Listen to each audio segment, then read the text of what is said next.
gimana nih cara menanggapi untuk adanya black campaign dan hoax terkait calon pemimpin atau pemilu di 2024 nanti. Jadi kita harus pintar memilah mana yang dalam pemberitaan itu bisa kita cerna dengan baik dan mana yang nggak seharusnya kita percaya. Kalau misalnya dari Fadel sendiri, gimana pandangannya? Kenapa sih harus milih di pemilu? Kalau misalnya negara kita nggak sesuai dengan yang kita mau, kita yang ngeluh. Padahal kan itu karena akibat ketidakpedulian kita terhadap pemilu itu sendiri.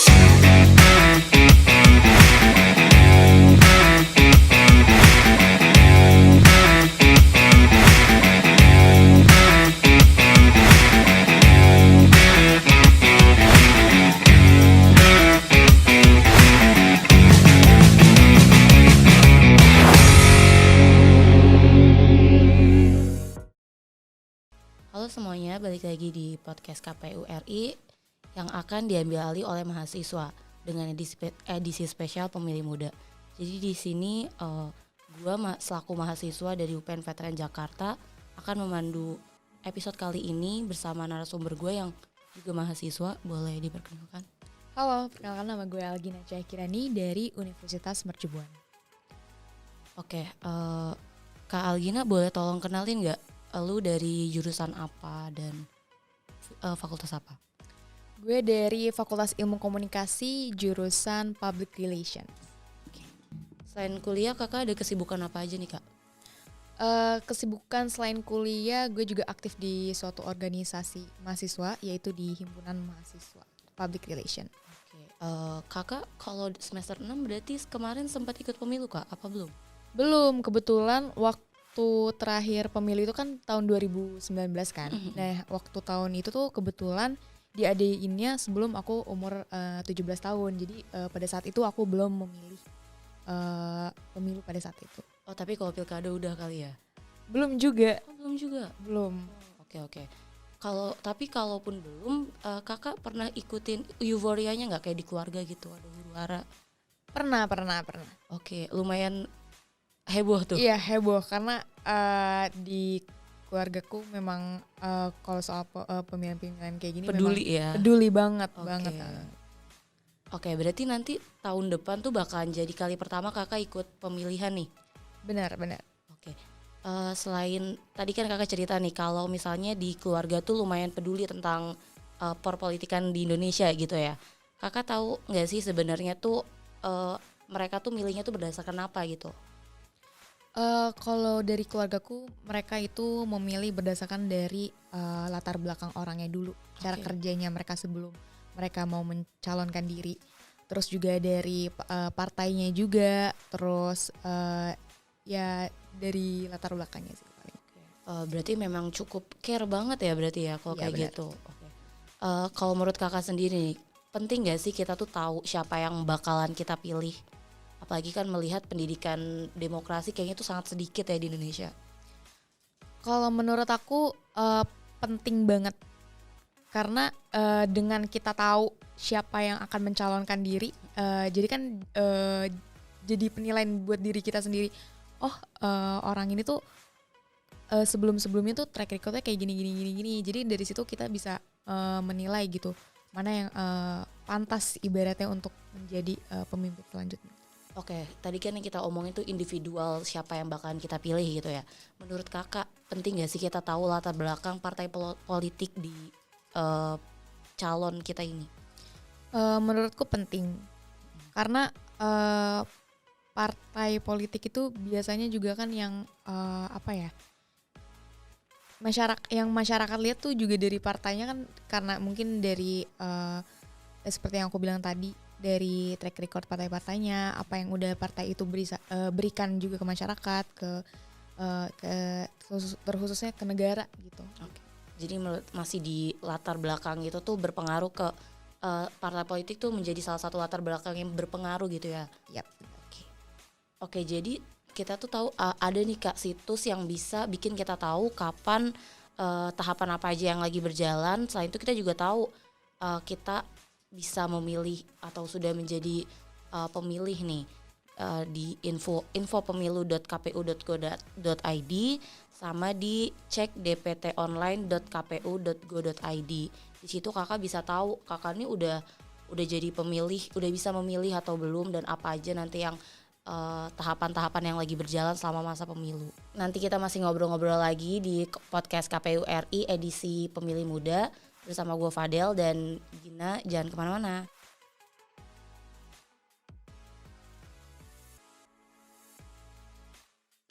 Halo teman-teman pemilih, balik lagi di podcast KPU RI edisi spesial edisi Pemilih Muda. Oke, di sini bersama gue Fadel Ashifa dari UPN Veteran Jakarta dan tamu gue Algina Cahya Kirani dari Universitas Mercubuan. Oke, tadi kita udah ngobrol-ngobrol lumayan nih Kak tentang gimana kakak, pengalaman kakak selama di pemilu yang lalu gitu ya. Di sini kita lanjut ke pembahasan selanjutnya, di mana gue mau nanya nih Kak, menurut lu sebagai mahasiswa, apa sih peran kita untuk menyukseskan, untuk meramaikan pemilu di 2024 nanti? Sebagai mahasiswa untuk ikut serta dalam pemilu tahun 2024 ini, menurut gue kita harus turut ikut andil yang besar juga, karena gue selalu percaya yang muda itu yang meneruskan bangsa. Okay. Jadi untuk ikut menyuarakan pemilu 2024 nanti, kalau menurut gue untuk peran kita nih sebagai mahasiswa itu yang pasti memang memiliki peran yang besar untuk pemilu tahun 2024. Kenapa? Karena justru generasi kita sekarang ini adalah generasi yang nantinya yang akan meneruskan kan. Jadi kita tahu sekarang tuh apa sih kira-kira yang sebenarnya tuh benar-benar lagi dibutuhin sama masyarakat dan lain sebagainya. Jadi oleh karena itu peran kita itu di sini adalah untuk tahu gitu siapa nanti yang akan melanjutkan untuk menjadi pemimpin selanjutnya, karena berdasarkan dari kalau kita tahu pemimpin siapa yang akan melanjutkan pemimpin selanjutnya, nanti kan mereka ini yang menentukan juga bagaimana masa depan kita selanjutnya. Oke, jadi menurut lu tuh kita berperan untuk ibarat kata mengiklankan gitu ya pemilu di tahun depan. Apa gimana aja sih syarat-syarat yang sebaiknya kita pilih gitu ya dari seorang pemimpin. Oke, lanjut ke pertanyaan selanjutnya aja kali ya Kak. Jadi kan sekarang itu tuh berita tuh sangat merajalela gitu ya. Gampang banget diaksesnya, termasuk berita-berita bohong yang kebenarannya itu tuh sulit untuk kita tahu gitu ya, karena yang makai berita sendiri nggak cuman kita orang-orang muda aja, tapi orang-orang tua juga banyak.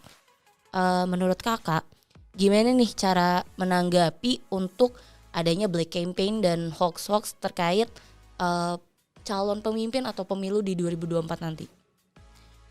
Kalau menurut gue sebenarnya memang untuk masalah hoax-hoax terus black campaign kayak gini emang nggak bisa dipungkiri ya. Banyak banget oknum-oknum yang pasti akan selalu ada untuk menggagalkan semua rencana itu. Jadi kalau menurut gue untuk kita sebagai mahasiswa untuk mengantisipasi berita-berita hoax dan black campaign dan sebagainya, kita kan mahasiswa. Jadi kita harus pintar memilah mana yang dalam pemberitaan-pemberitaan itu bisa kita cerna dengan baik dan mana yang nggak seharusnya kita percaya. Oke, jadi tadi kan lu udah ngasih tahu nih pendapat lu tentang hoax-hoax yang disebarkan gitu ya. Menurut lu sendiri ada nggak sih cara untuk platform bisa mengurangi penyebaran hoax ini biar nggak semakin masif gitu? Kalau menurut pandangan gue pribadi, seharusnya sebuah platform itu bisa mengatur mekanisme tentang apa yang diupload oleh para penggunanya. Dan kita sebagai mahasiswa dan atau sebagai pengguna lah ya, bisa sekiranya kalau memang kita udah nih ngelihat hal-hal yang memang ini kayaknya seharusnya nggak kayak gini deh, ini kayaknya kita nggak boleh kayak gini deh, ya kita harus report, karena kan di beberapa platform media memang sekarang udah banyak juga kan button-button fitur-fitur report seperti itu. Oke, jadi di report ini ya. Terus kalau dari kitanya juga memang harus ditekankan lebih lagi ya juga, buat jangan asal menyebarkan tanpa tahu kebenarannya dulu, dicari tahu dulu kebenarannya gimana. Oke, lanjut. Di sini gue mau nanya nih Kak, menurut lo kalau pemilu yang ideal itu tuh kayak gimana sih? Kalau menurut gue pemilu yang ideal itu adalah pemilu yang sifatnya tuh terbuka, terus transparan dan jujur serta adil sih. Kalau gitu, berarti sama kayak yang sebagaimana seharusnya gitu ya. Iya, benar. Semoga di pemilu 2024 nanti kita bisa melakukan itu semua dan nggak terlalu banyak ricuh gitu ya. Oke, untuk segmen kali ini kita bakalan break dulu karena nanti kita bakalan masih mau lanjut ngobrol lagi bersama gue Fadel selaku host dan tamu gue Algina selaku narasumber di podcast KPU RI edisi spesial Pemilih Muda.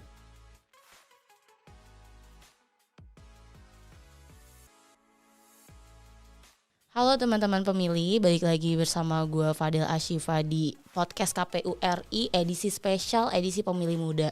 Dan ada teman bicara gue, Algina Cahya Kirani dari Universitas Mercubuana. Oke, tadi kan kita udah bahas banyak hal tentang pemilu nih, tentang pendapatnya Algina ke pemilu di 2024 nanti gitu ya. Dan di segmen ini kita bakalan mau menjawab pertanyaan-pertanyaan dari netizen yang udah ditanyain di akun sosial media KPU RI. Ada 2 penanya. Pertanyaan pertama itu dari @cikalakmalul.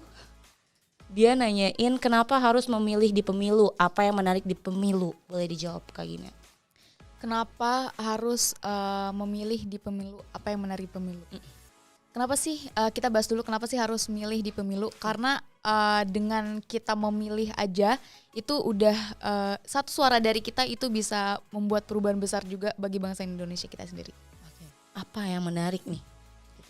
Yang menarik di pemilu adalah perubahan apa yang sekiranya bakal terjadi kalau misalnya dengan kita memberikan satu suara kita untuk di pemilu itu. Jadi kontribusi gitu ya? Iya benar. Kalau misalnya dari Fadel sendiri gimana pandangannya? Kenapa sih harus milih di pemilu?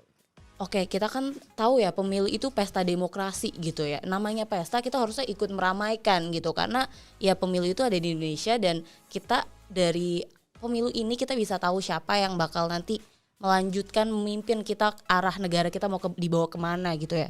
Menurut gue tuh di situ pentingnya gitu. Kita harus care karena ya mau gimana juga nanti kalau misalnya negara kita nggak sesuai dengan yang kita mau, kita yang ngeluh. Padahal kan itu karena akibat ketidakpedulian kita terhadap pemilu itu sendiri gitu ya. Jadi gue harap sih kita ikut meramaikan pemilu karena ya hal yang menariknya adalah kita bisa akhirnya mengerti gitu siapa yang bakal kita pilih dan ke arah mana negara kita nanti bakalan bergerak gitu. Oke, lanjut ke pertanyaan kedua dari @wangki_moharos. Dia nanyain yang lebih banyak menyuarakan pemilu 2024 tuh lebih banyak mahasiswi atau mahasiswa? Kalau di kampus gue sendiri balance sih. Balance antara mahasiswa dan mahasiswa tuh balance. Dan yang gue lihat juga kalau di kampus gue euforia untuk pemilihan pemilu itu di 2024 ini sangat besar karena mereka mungkin karena sebagian besar dari mahasiswa yang ada di kampus gue ini waktu pemilu tahun 2019 kemarin tuh banyak yang milih. Jadi di tahun ini karena mereka udah bisa milih jadi mereka kayak wah gue sih milihnya kayak gini gitu. Jadi dan cara mereka mencari tahu siapa kandidatnya, terus bagaimana latar belakangnya para kandidat ini juga mereka benar-benar excited gitu. Sekiranya siapa ya nanti yang bakal gue pilih gitu untuk ke depan Indonesia yang lebih baik gitu. Kalau misalnya dari Fadel sendiri gimana? Kalau di kampus gue sih karena lingkungan gue kan ngambilnya ilmu politik ya, jadi lingkungan gue tuh sangat dekat nih dengan pemilu 2024 gitu ya. Jadi banyak teman-teman gue yang peduli gitu, tapi untuk yang menyuarakan sih biasanya lebih masif itu tuh laki-laki gitu ya, lebih banyak mahasiswa yang membicarakan karena ya kebanyakan dari mereka itu tuh lebih peduli dan gue nggak tahu gimana tapi rata-rata lebih detail gitu. Kalau yang perempuan tuh lebih ke mereka peduli, cuman tuh nggak yang menyuarakan gitu, cuman yang mereka tahu siapa yang mau mereka pilih nanti, mereka tahu isu-isu yang ada, tapi ya balik lagi untuk mengkomunikasikannya itu tuh lebih banyak kan laki-laki gitu. Oke, untuk sesi tanya jawab tuh 2 pertanyaan aja Kak dari yang netizen ini, dan karena kita sudah di penghujung acara nih, terima kasih banget buat teman pemilih yang menyaksikan. Gua Fadel Ashifa dan Kak Gina. Gina Jaya Kirani. Oke, kita di sini sampai sini aja nih obrolan kita. Jangan lupa buat meramaikan pemilu 2024 di Rabu 14 Februari. Jangan lupa menyaksikan episode-episode lainnya dari podcast KPU RI, khususnya edisi spesial Pemilih Muda. Podcast KPU RI Terdepan bicara kepemiluan. Sampai ketemu lagi. Bye.